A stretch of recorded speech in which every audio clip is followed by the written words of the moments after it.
Okay, so to call something right, the abstract tells us a little to tell what the criteria are for making the assessment. We need a context, so otherwise, we simply don't know what it means. The value judgments, prescriptive judgments, although both normative, may either be moral or non-moral. So these frames of reference include etiquette, or the law, economics, religion, self-interest, fascism, Marxism, sexism, racism. The actions they prescribe can often do conflict, just as the things considered to be valuable can vary radically among them. No? So whatever its exact nature, morality has also emerged in human affairs and represents the frame of reference along with these others. And whatever the most plausible account of how one judges right and wrong from moral point of view. So what is believed to be morally right and wrong clearly often conflicts with what is right and wrong from the other perspective. So that is why, guys, so we can, this is where we can this is where the moral standards and the moral dilemmas can come in, or no.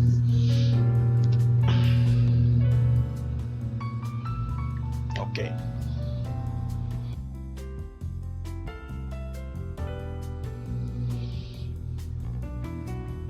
So what is a moral standard? No. So here, differences between a moral and non-moral standard. So it refers to the norms.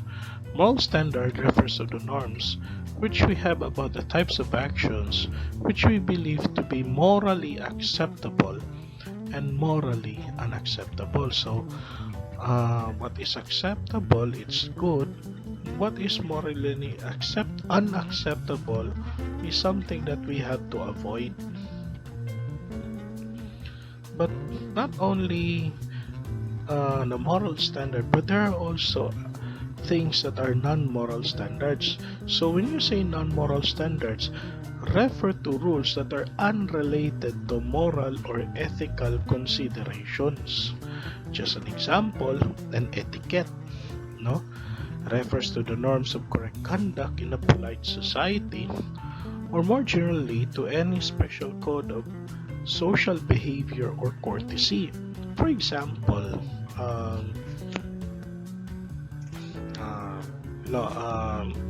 last year, 2 years ago, when I ate in a fine dining restaurant in Q Hotel, Manana. Oh, it's an expensive restaurant. So of course, the people are dining there. Those people coming from the elite. So you have to you have to observe the proper table etiquette, no? For example, in sipping a soup, na gyud pagawas. Pagawas gyud ba? But on the other hand, if you try to dine in SM sa food court, people will not di man sila mutan-aw nimo kung sa imong unsay position sa gika, as long as that you enjoy what you're eating. So that is why what I did, okay ra kinamot, okay ra butang upa adri sa kuan lingkuranan. So anak, and for the elites, if you do that, that is unethical. That is not unethical, but I can say it's a violation of the etiquette, no? For example, some of you here are already having their boyfriends and girlfriends. Kung ikaw, babae ka, mag-date mo, naglakaw mo sa dan, in dating etiquette of walking the street, dapat ang lalaki gyud mismo ato gyud sa side sa kalsada, ang babae ato gyud sa safe na lugar. So that is an etiquette, no? Just that is one of the example of dating etiquette. Now, statutes. Statutes, what I mean statutes are laws, no, enacted by the legislative bodies, no. The law prohibits a theft is a statute. Oh, a law that denies the franchise of a certain network is also a statute. That is why Congress and state legislatures enact statutes. For example, 1987 Constitution, the Republic Act, the Executive Order, they are what we call it statutes. Next.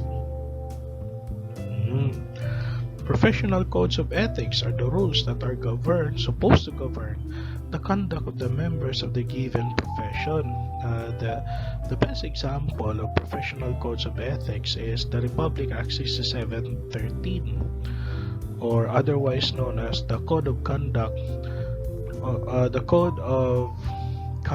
for ethical conduct of public officials and employees. No, so if you're a public official, elected official, or a government employee, you have to follow that law, no?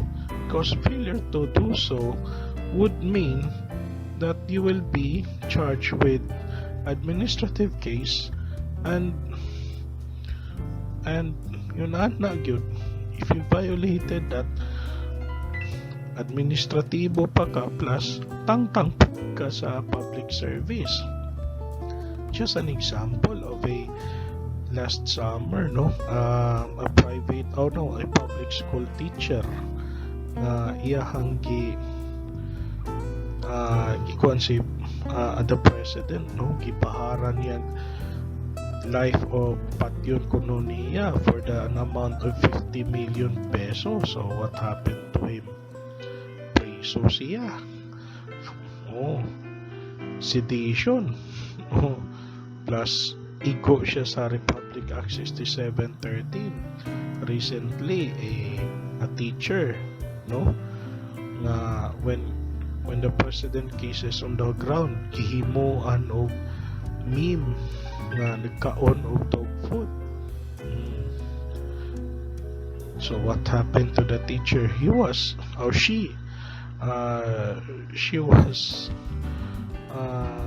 kicked out from the Miriam, or from a certain college, no, Miriam College. So just an example. So all of us are bound to follow these rules, no, codes of ethics.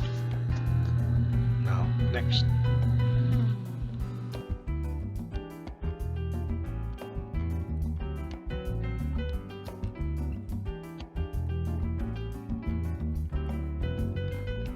Hello, my Philo101 friends. With our simple whiteboard presentations, we hope to help you in learning the key topics of philosophy in an incredibly easy way. So if you'd want to learn more about philosophy and you're new here, don't forget to subscribe. Just click the subscribe button below and tap the bell so you get notified of our newest whiteboard edition. Today we will talk about an important topic in ethics, that is about moral standards versus non-moral ones. To start off, one may ask the question, why the need to distinguish moral standards from non-moral ones? It is important to note that different societies have different moral beliefs, and that our beliefs are deeply influenced by our own culture and context. For this reason, some values do have moral implications while others don't. Let us consider, for example, the wearing of a hijab. For sure, in traditional Muslim communities, the wearing of hijab is the most appropriate act that women have to do in terms of dressing up. In fact, for some Muslims, showing parts of the woman's body, such as the face and legs, is despicable. However, in many parts of the world, especially in Western societies, most people don't mind if women barely cover their bodies. As a matter of fact, the Hollywood canon of beauty glorifies a sexy and slim body and the wearing of extremely daring dress. The point here is that people in the West may have pitied Muslim women who wear hijab, while some Muslims may find women who dress up daringly despicable. And so this clearly shows that different cultures have different moral standards. What is a matter of moral indifference, that is, a matter of taste in one culture, may be a matter of moral significance in another. Now, the danger here is that one culture may impose its own cultural standards on others, which may result in a clash in cultural values and beliefs. When this happens, as we may already know, violence and crime may ensue, such as religious violence and ethnic cleansing. So, how can we address this cultural conundrum? This is where the importance of understanding the difference between moral standards and non-moral ones comes in.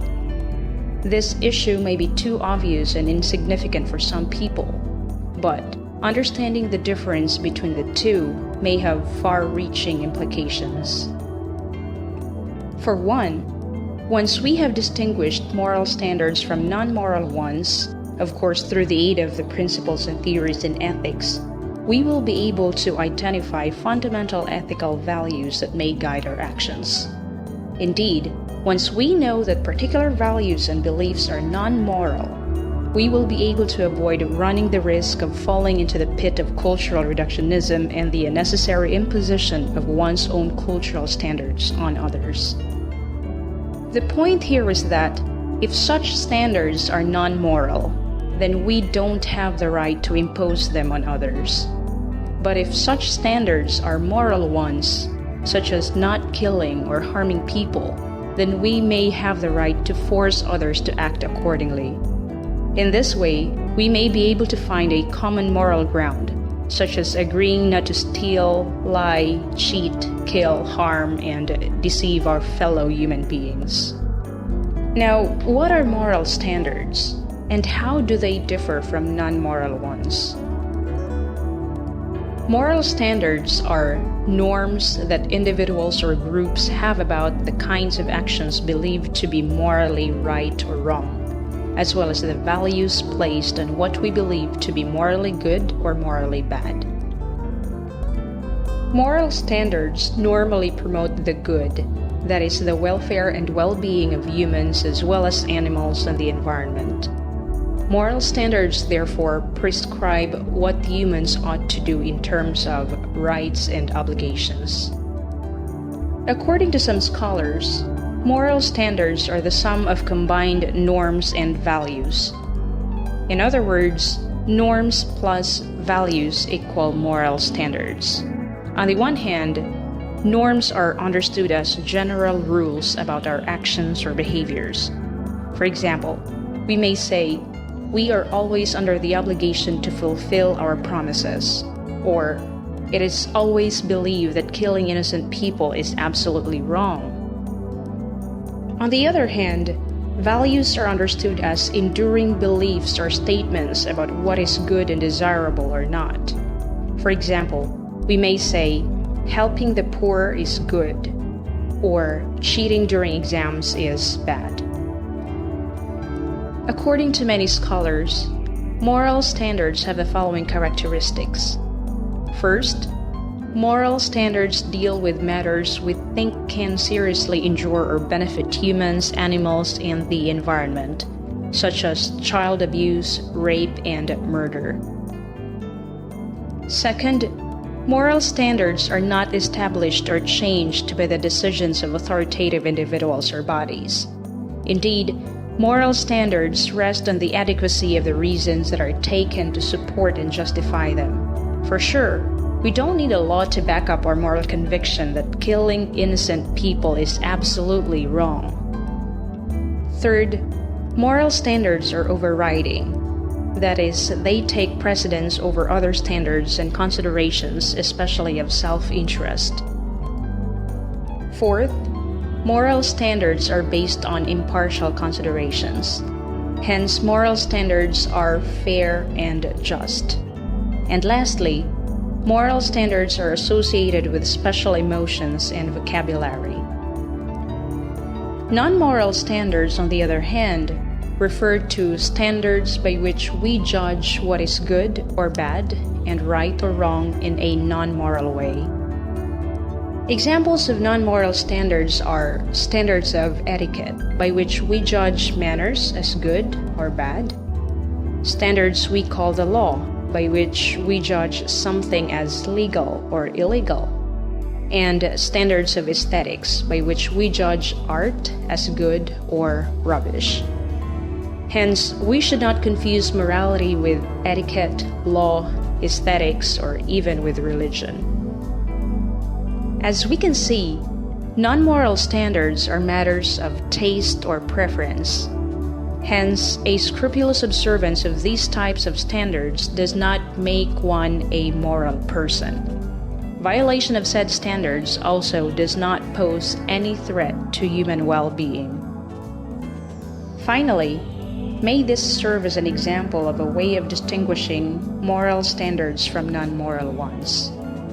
If a moral standard says, "Do not harm innocent people," or "Don't steal," a non-moral standard says, "Don't text while driving," or "Don't talk while the mouth is full."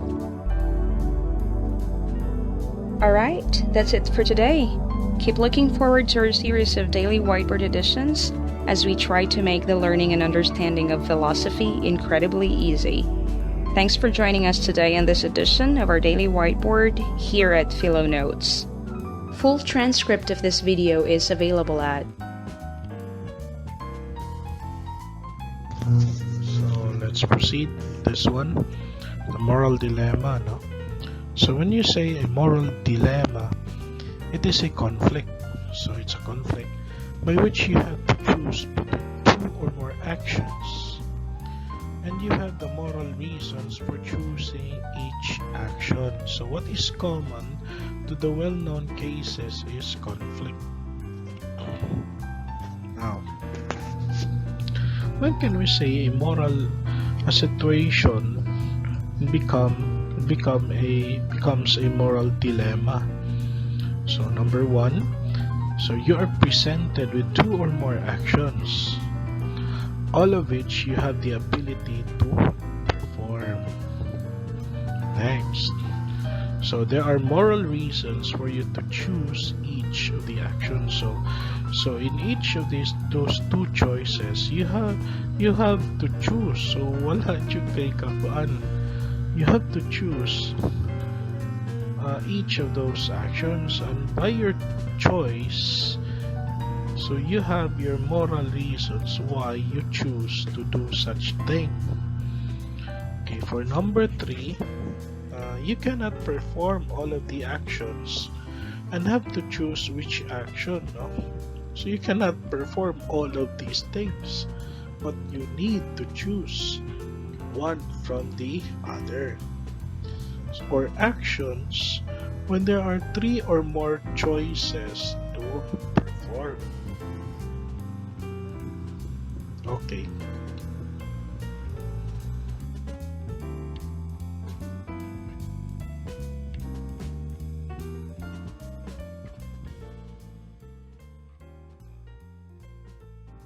Hello, Philo Notes friends.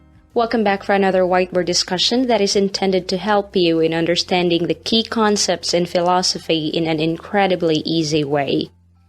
And so, today, we will address an important question in ethics. What are moral dilemmas? First of all, let us define the term dilemma before we discuss the nature and dynamics of moral dilemmas. A dilemma is a situation where a person is forced to choose between 2 or more conflicting options, neither of which is acceptable.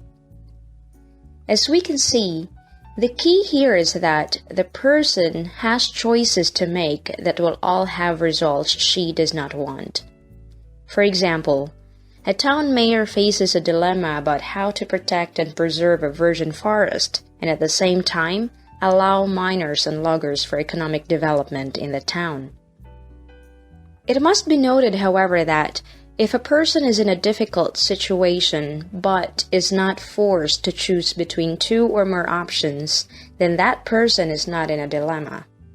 The least that we can say is that that person is just experiencing a problematic or distressful situation. Thus, the most logical thing to do for that person is to look for alternatives or solutions to address the problem. When dilemmas involve human actions which have moral implications, they are called ethical or moral dilemmas. Moral dilemmas, therefore, are situations where persons, who are called moral agents in ethics, are forced to choose between two or more conflicting options, but neither of which resolves the situation in a morally acceptable manner. Let's consider this scenario as an example. Lindsay is a deeply religious person, hence she considers killing humans absolutely wrong. Unfortunately, it is found out that Lindsay is having an ectopic pregnancy.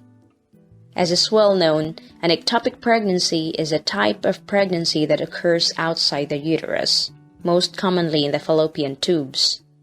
In other words, in ectopic pregnancy, the fetus does not develop in the uterus. Now, if this happens, the development of the fetus will definitely endanger the mother. Thus, if Lindsay continues with her pregnancy, then there is a big possibility that she will die. According to experts, the best way to save Lindsay's life is to abort the fetus, which necessarily implies killing the fetus.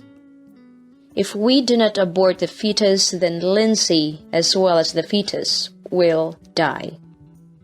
In this example of a moral dilemma, Lindsay is faced with two conflicting options. Namely, either she resorts to abortion, which will save her life, but at the same time jeopardizes her moral integrity, or does not resort to abortion but endangers her life as well as the fetus. Indeed, Lindsay is faced with a huge moral dilemma. According to Karen Allen, there are three conditions that must be present for situations to be considered moral dilemmas. First, the person or the agent of a moral action is obliged to make a decision about which course of action is best. Here, the moral agent must choose the best option and act accordingly. In Lindsay's case, she may opt to abort the fetus as the best course of action. Second, there must be different courses of action to choose from. Hence, as already pointed out, there must be two or more conflicting options to choose from for moral dilemmas to occur. And third, no matter what course of action is taken, some moral principles are always compromised. This means that, according to Allen, there is no perfect solution to the problem. And for this reason, according to Benjamin Labastine, in moral dilemmas, the moral agent seems fated to commit something wrong, which implies that she is bound to morally fail, because in one way or another, she will fail to do something which she ought to do. In other words, by choosing one of the possible moral requirements, the person also fails on others. Now, let's proceed to the different types of moral dilemmas. There are several types of moral dilemmas, but the most common of them are categorized into the following. First, epistemic and ontological dilemmas. Second, self-imposed and world-imposed dilemmas. Third, obligation dilemmas and prohibition dilemmas. And fourth, single agent and multi-person dilemmas. Epistemic moral dilemmas involve situations wherein two or more moral requirements conflict with each other, and that the moral agent hardly knows which of the conflicting moral requirements takes precedence over the other. In other words, the moral agent here does not know which option is morally right or wrong. For instance, I ought to honor my promise to my son to be home early, but on my way home I saw a sick old man who needs to be brought to the hospital. Where does my actual duty lie? We cannot deny that there are conflicting duties here, but we need to note that we want a fuller knowledge of the situation. Is an important purpose being served by my getting home early? How serious is the condition of the sick old man? Indeed, I could hardly decide which option is morally right in this situation. However, one option must be better than the other. Only it needs fuller knowledge of the situation. Thus the term epistemic moral dilemmas. Ontological moral dilemmas, on the other hand, involve situations wherein two or more moral requirements conflict with each other, yet neither of these conflicting moral requirements overrides each other. This is not to say that the moral agent does not know which moral requirement is stronger than the other. The point is that neither of the moral requirements is stronger than the other. Hence, the moral agent can hardly choose between the conflicting moral requirements. For instance, a military doctor is attending to the needs of the wounded soldiers in the middle of the war. Unfortunately, 2 soldiers urgently need a blood transfusion. However, only 1 bag of blood is available at the moment. To whom shall the doctor administer the blood transfusion? For sure, we could not tell whether administering a blood transfusion to soldier A is more moral than administering a blood transfusion to soldier B, and vice versa. Now, let's proceed to the second category of moral dilemmas, that is self-imposed moral dilemma and world-imposed moral dilemmas. A self-imposed moral dilemma is caused by the moral agent's wrongdoings. For example, David is running for the position of town mayor. During the campaign period, he promised the indigenous peoples in his community to protect their virgin forest just to gain their votes.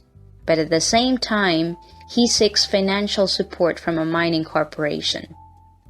Fortunately, David won the elections, yet he is faced with the dilemma of fulfilling his promise to the indigenous peoples and at the same time allows the mining corporation to destroy their forest. Indeed, through his own actions, David created a situation in which it is impossible for him to be discharged from both obligations.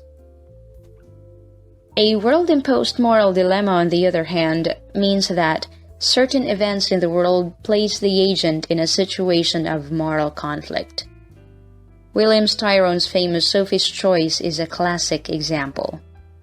Sophie Tsevitsovska has been asked to choose which of her 2 children, Eva or Jan, will be sent to the gas chamber in Auschwitz. An SS doctor, Fritz Jemen von Niemand, will grant a dispensation to only one of Sophie's children. If she does not choose which one should live, Dr. von Niemand will send both to their death.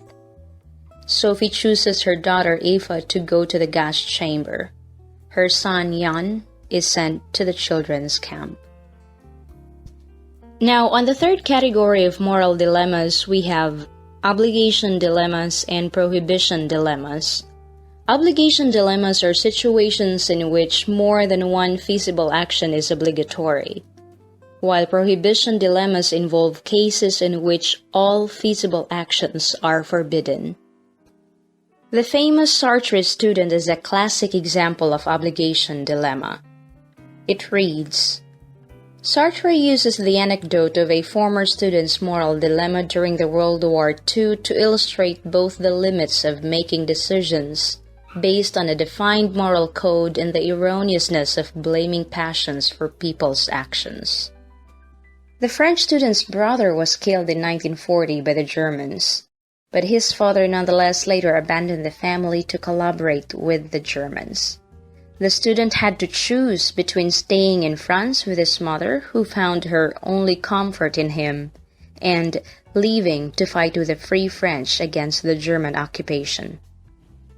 After realizing he was caught between moral principles, or family and nation, or the obligation to care for his mother and the obligation to avenge his brother's death, he came to Sartre for advice.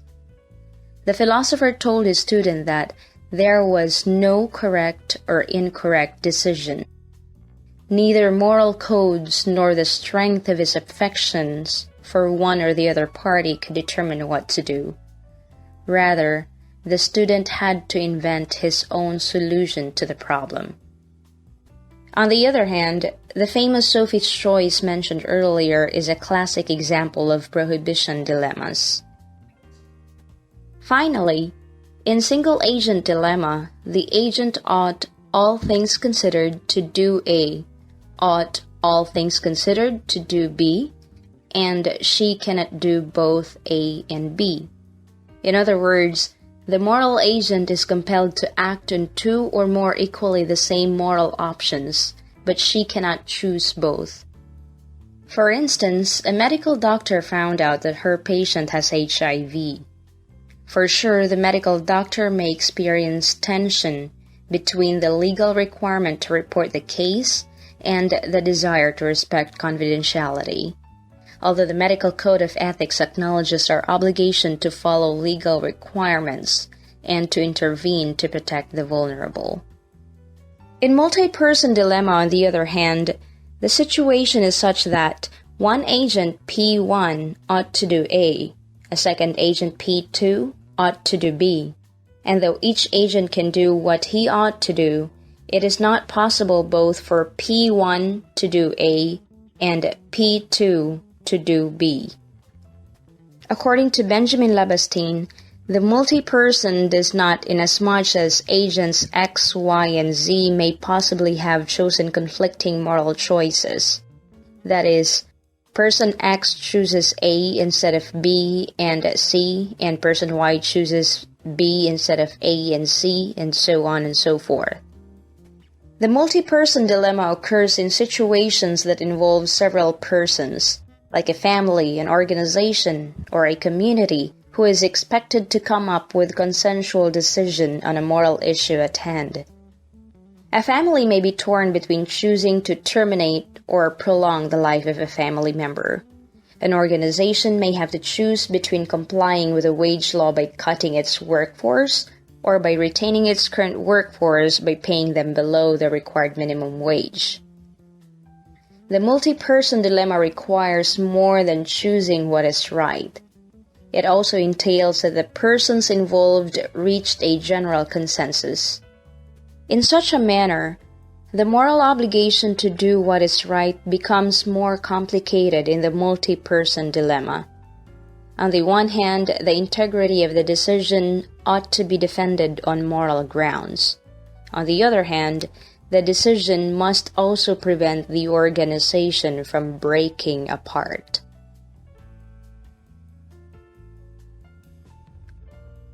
That ends our discussion on moral dilemmas, and thank you for visiting us today for another whiteboard edition here at Philo Notes. Full transcript of this video is available at philo101.com.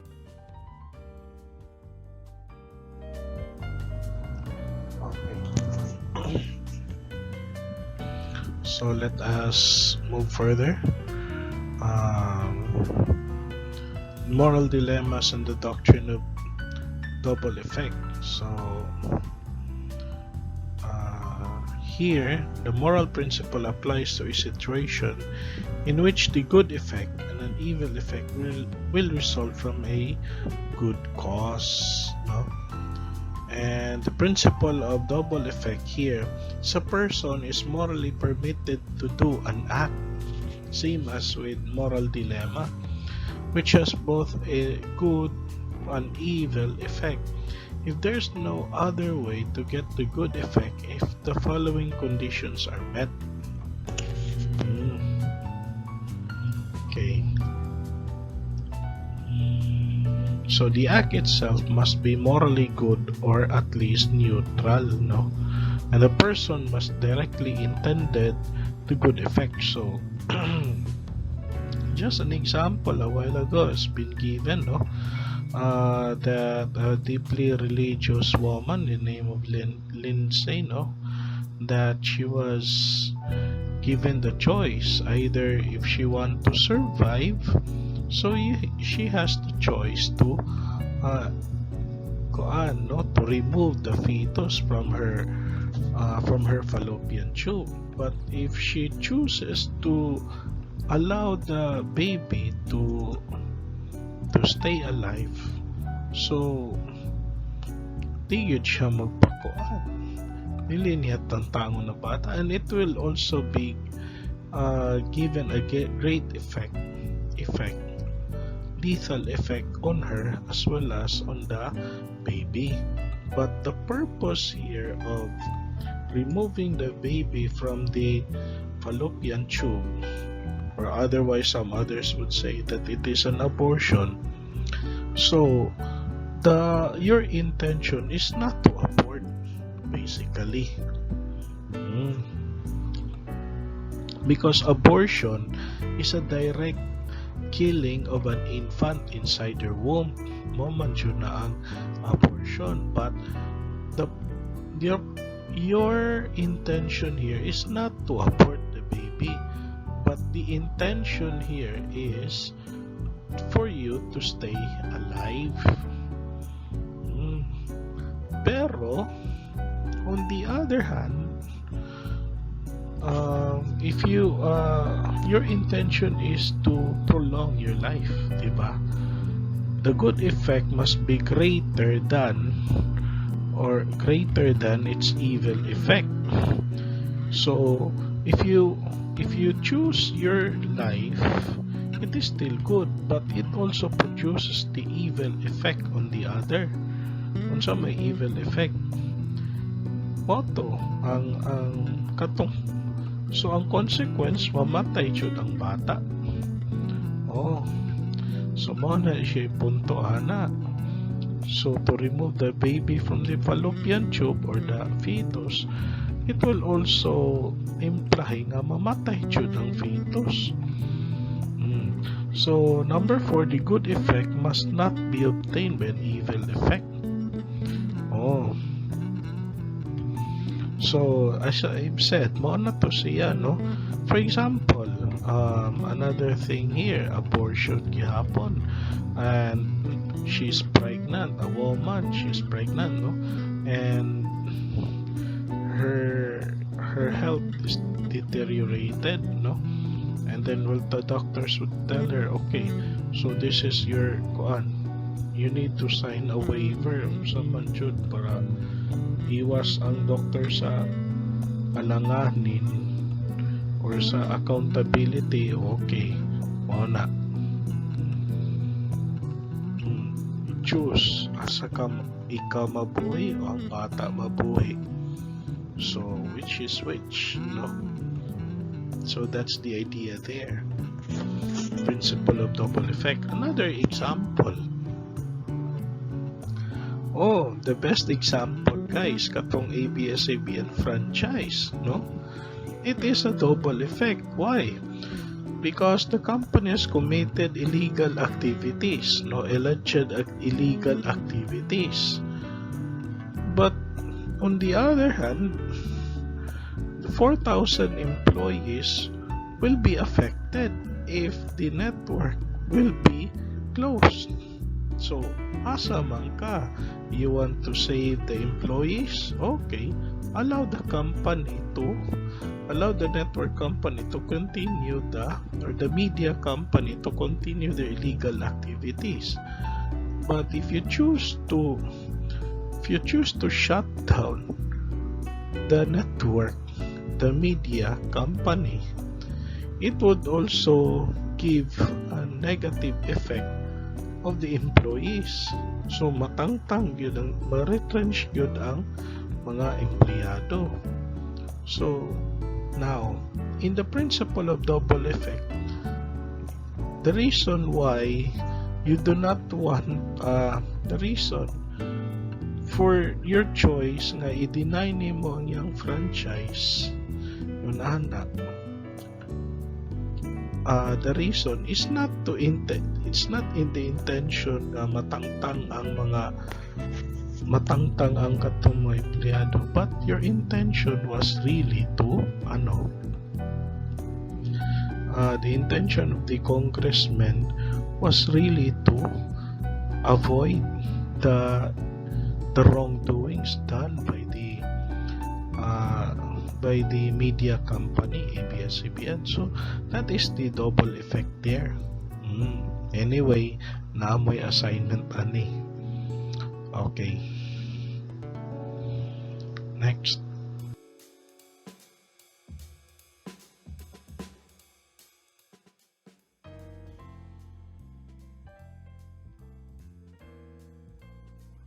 Welcome back to Carneades.org. Today we're going to be continuing with our series, Dumbfounding Definitions, Dizzying Distinctions, and Diabolical Doctrines, a series starting through some of the jargon of philosophy. In this video, we're going to be answering the question, what is the doctrine of double effect? Now, you're alone in an out-of-control trolley rushing down the tracks. You're about to hit a branch in the tracks. Currently, the trolley is going towards 5 men stuck on the tracks. If you flip the switch, the trolley will change directions and go rushing towards 1 man stuck on the tracks. What do you do? Many people would say you should flip the switch and kill 1 instead of letting 5 die. Now imagine that there is a runaway trolley headed for 5 men stuck on the track, but now there is no split. However, this time you're on the side of the track, and there is a very fat man standing in front of you. You know for sure that if you push him in front of the trolley, it will stop before hitting the men, but it will kill the man that you just put in front of the trolley. What do you do? Though these seem like similar situations, killing 1 to stop 5 from dying, most people would say you shouldn't push someone in front of a trolley, but you should flip the switch. So it's a question for us in our ethical theories to determine what makes these two cases different. The doctrine of double effect offers one explanation of these conflicting intuitions. The doctrine of double effect has been used by the Catholic Church for many years and is one of the accomplishments of St. Thomas Aquinas. Check out my series on ethics for more on this. The doctrine of double effect is a method for determining if you can act in a situation where the side effects of your action are both positive and negative.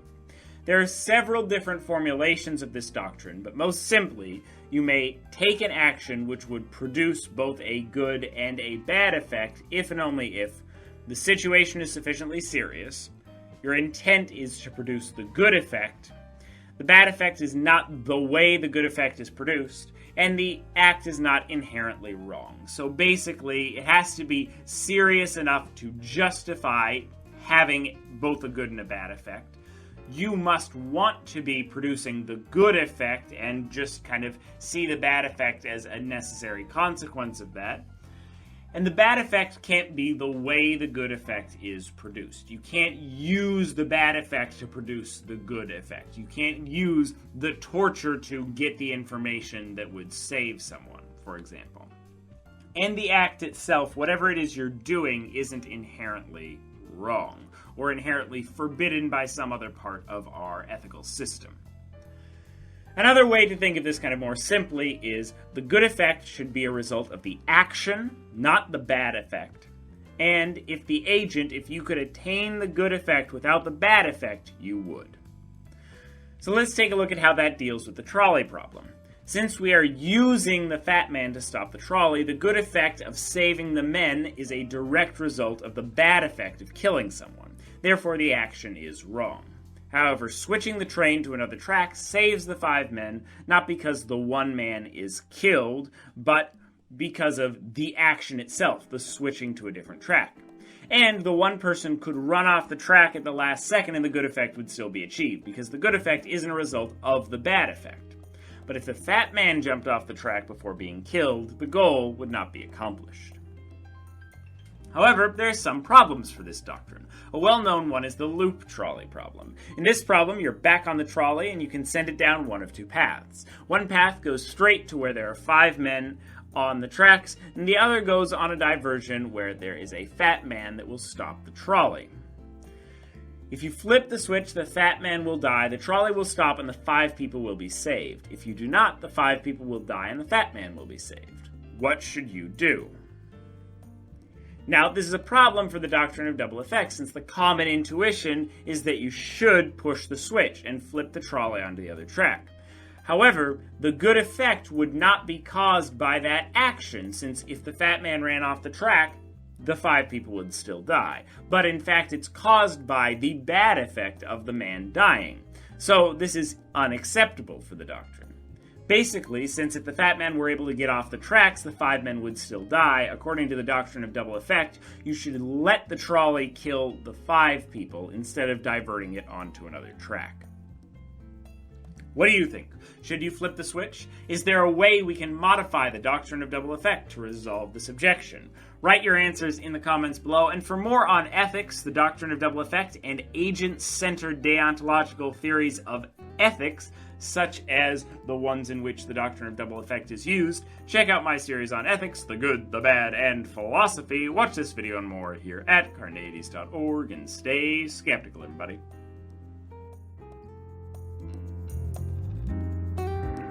So thank you. Thanks for watching. Please